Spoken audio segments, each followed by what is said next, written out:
welcome back to Rundown, of course, following the events of Allegiance, which saw Corey Lee shockingly turn his back on XCW. Of course, we had No Limits, and kicking off the show would be a huge match with some implications, as Brogan O'Shea and Void would face off in a Canadian Lumberjack match, where the winner would go on to replace Kurt Acid following some unfortunate health issues that would be explained by Venom. And you know, the unique thing is, in a Canadian Lumberjack match, everyone on the outside has leather belts. So anytime O'Shea or Void went outside of the ring, there were men waiting to just beat away at them. But in the end, it would be Brogan O'Shea hitting 3 disaster pieces to pick up the win and earn a spot in the main event, which of course we'll get to later, as well as Brogan O'Shea will be joining us for a phone interview today. But moving right along, it was announced that Knowledge is Power and Law Enforcement would face off in some singles competition. Of course, the first one being Jaden Tucker taking on SAT in a match that saw Tucker show some new things. You know, he hit a power bomb, a suplex, and in the end, it would be that patented SRE that he says can come at any time that would get him the win and earn him another opportunity to face the winner of Jackson Law and ACT, which of course we will talk about. Next up, though, after becoming New Age champion in a ladder match, DJ Wilbert would have no days off as he defended his newly won championship against 3 other men in a fatal 4-way. Those men being Jay Ellis, JJ Kelty, and Miano Diaz. As it looked like, you know, Jay Ellis and JJ Kelty wanted to make sure neither of them two became champion. Wilbert, knowing this, took advantage and would pin Diaz to successfully retain the New Age Championship. And of course, that is one of the 7 Wilbert needs to get a shot at the International Championship. Next up, though, we would see Anthony Steele in action once again, this time a much tougher opponent and none other than Royalty member Hayden Vex. Hayden Vex was looking to, you know, show off a little bit, hit a Cyclone. This is where Tommy Merriman interrupted things, let Hayden Vex know that even if Merriman's injured, he still has his eyes on the Alpha. And Steele would roll up Vex from behind in what some people are calling the biggest upset of the century. Anthony Steele would catch Hayden Vex off guard and roll him up for the victory. Anthony Steele has now made it 2-0 on his record so far in XCW, and one's got to think, after beating Hayden Vex, Royalty won't be far behind in wanting to beat down Steele. Now, like I said, we would have Brogan O'Shea joining us for today's phone interview to discuss his Canadian Lumberjack match.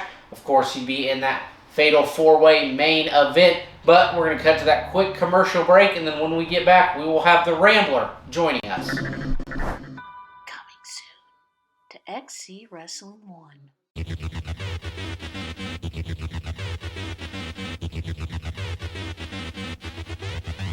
Do it now.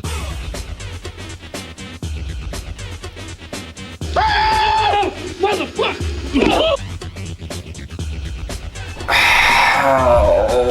The struggles.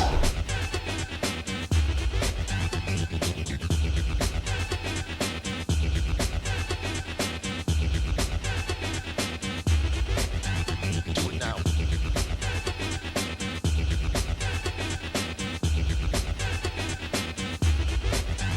Do it now. So you came and took my gold, but it still took 3 last calls. Welcome to my Sometime Later.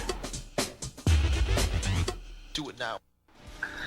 Alright, back from that quick commercial break. Like I said, we would have the Rambler Brogan O'Shea joining us for today's phone interview. And of course, we want to start off talking about your Canadian Lumberjack match, which saw you defeat Void using Void's finisher, the disaster piece. So, you know, this was kind of like a new thing. You used a different finisher to beat Void. So when did you decide, like, hey, maybe I should try beating him at his own game? When I did it, I mean, because when you look at it this way, Void is a giant, disastrous man, and at that point, like, I had nothing else in the tank, and like the only thing I could do to beat him is the unexpected. And not only does he not expect one disaster piece, I bet he didn't expect the third disaster piece. So you got to do something different every now and again to beat a guy as big as Void. So yeah, I decided, like, I don't know, on the spot when it needed to happen.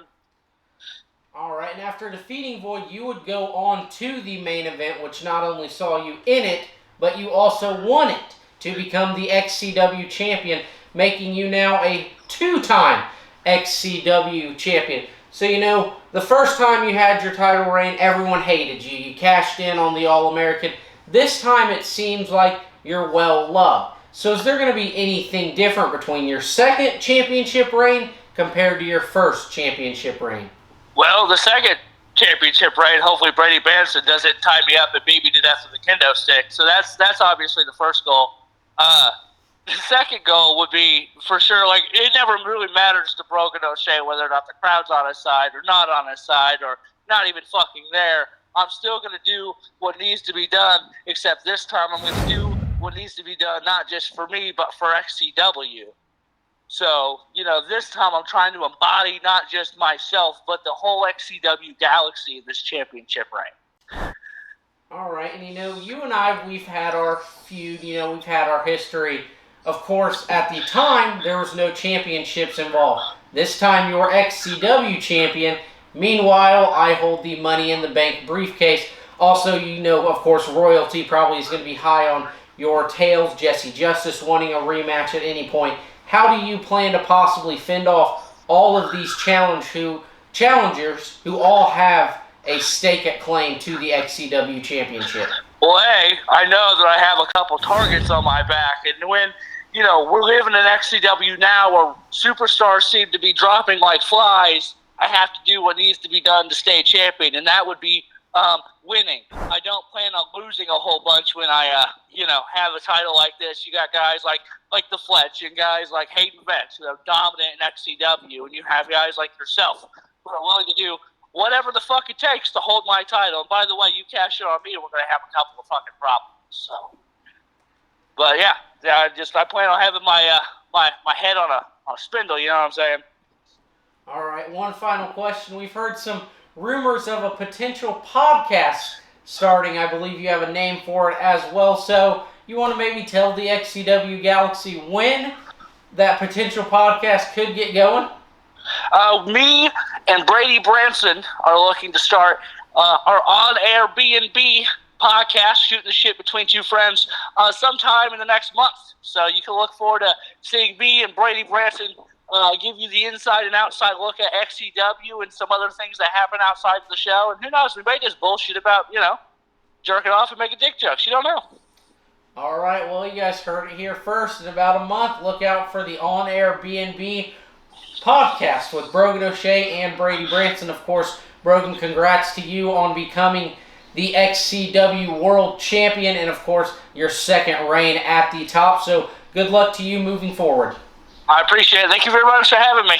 All right, and we're going to cut to our final commercial break. When we come back, we got a few more matches to talk about. And on today's XCW Xtra, Kurt Acid, at the time known as Genocide, taking on DTC.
Back from that final commercial break, we had the second half of the Knowledge is Power versus Law Enforcement single matches. Of course, first up, myself taking on Jackson Law, and of course, being the scholar I am, I would outsmart him in the end as the ref had his back turned using a low blow. But Jaden Tucker proved he had a little bit of knowledge to himself, because as soon as the bell was rung, Tucker slid right in and began just stomping away, and this proved to be crucial, as in the end he would use that spinning elbow that he consistently does to pick up the win.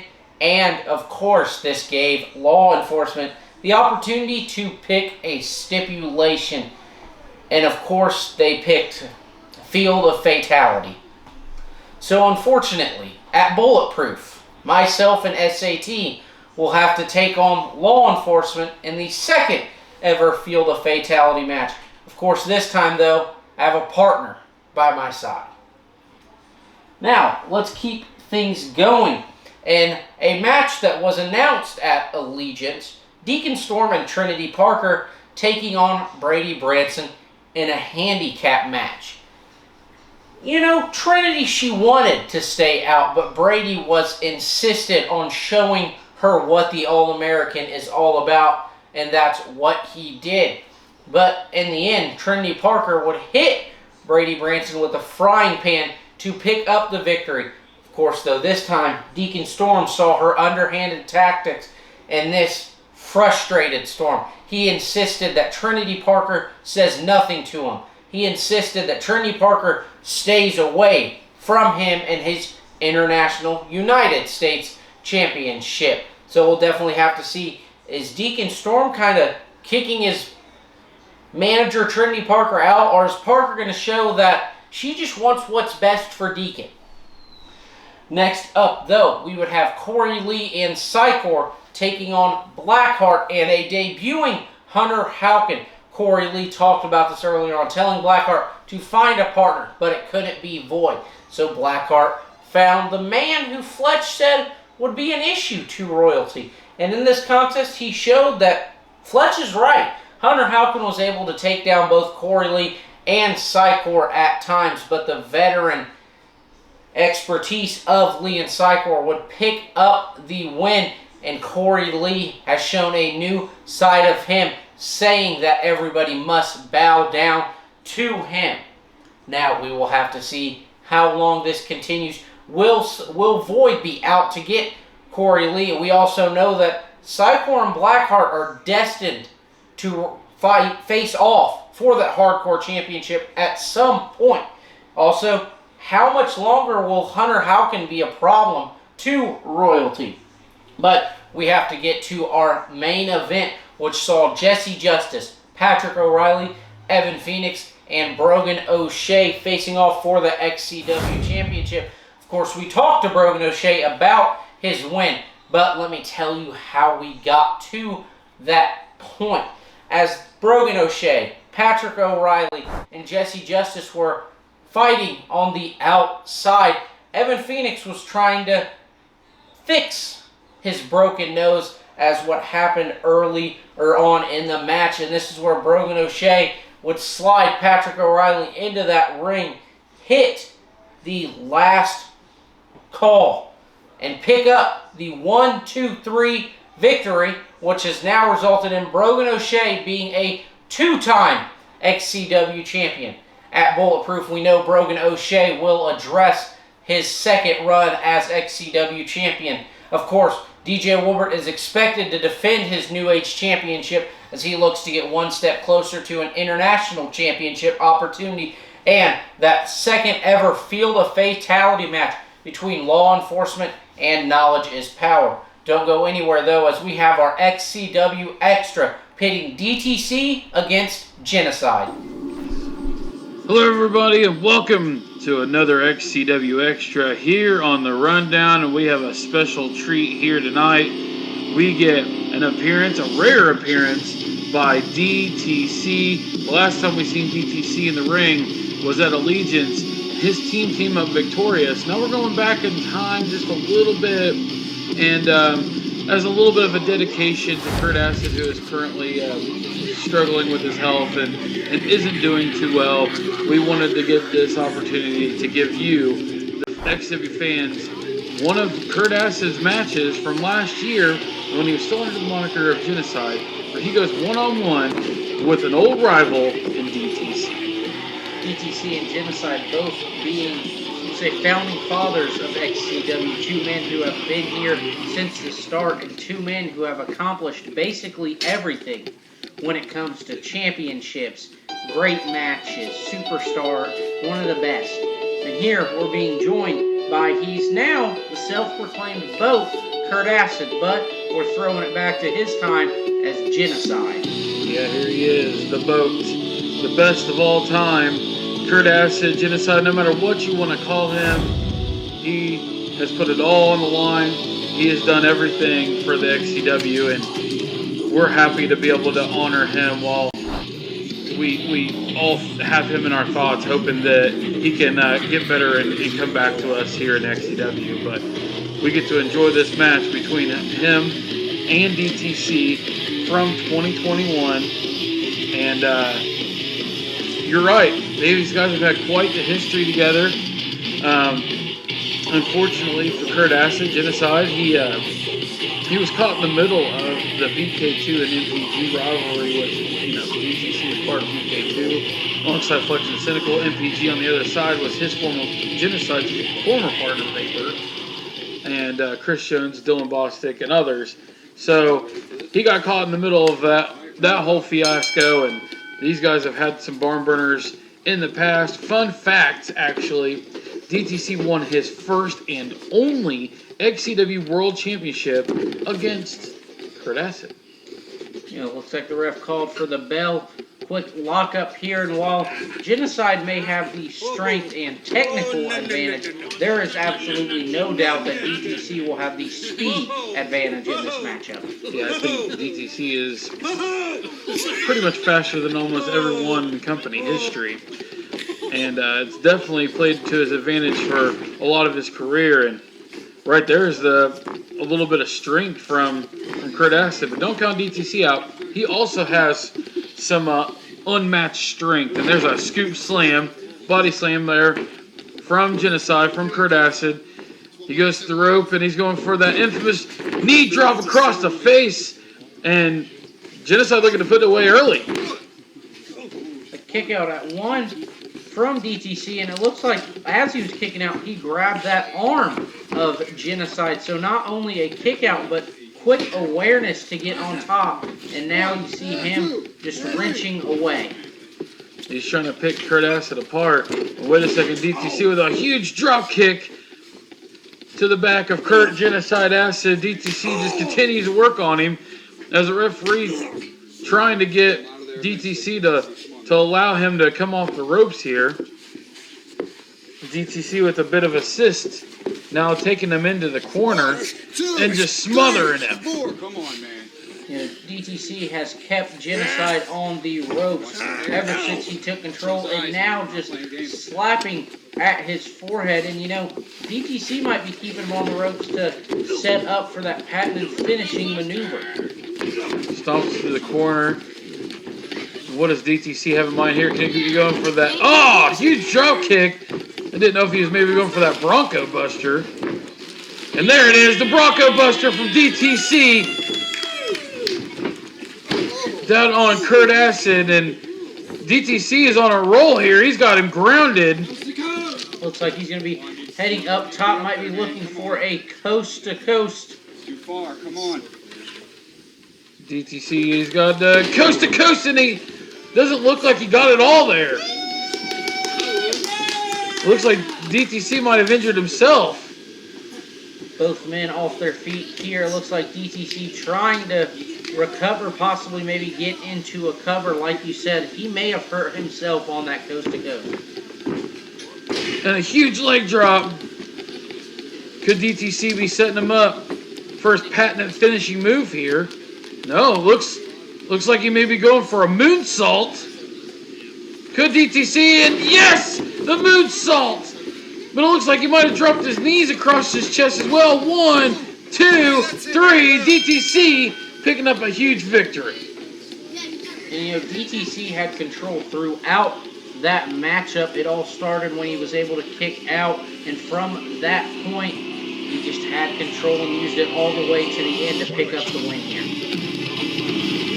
Well, another instant classic between DTC and Kurt Genocide Acid. And ladies and gentlemen, we hope that Kurt can kick out of these issues and get back here to XCW to join us once again. But speaking of joining us once again, we will see you next time here on XCW Rundown.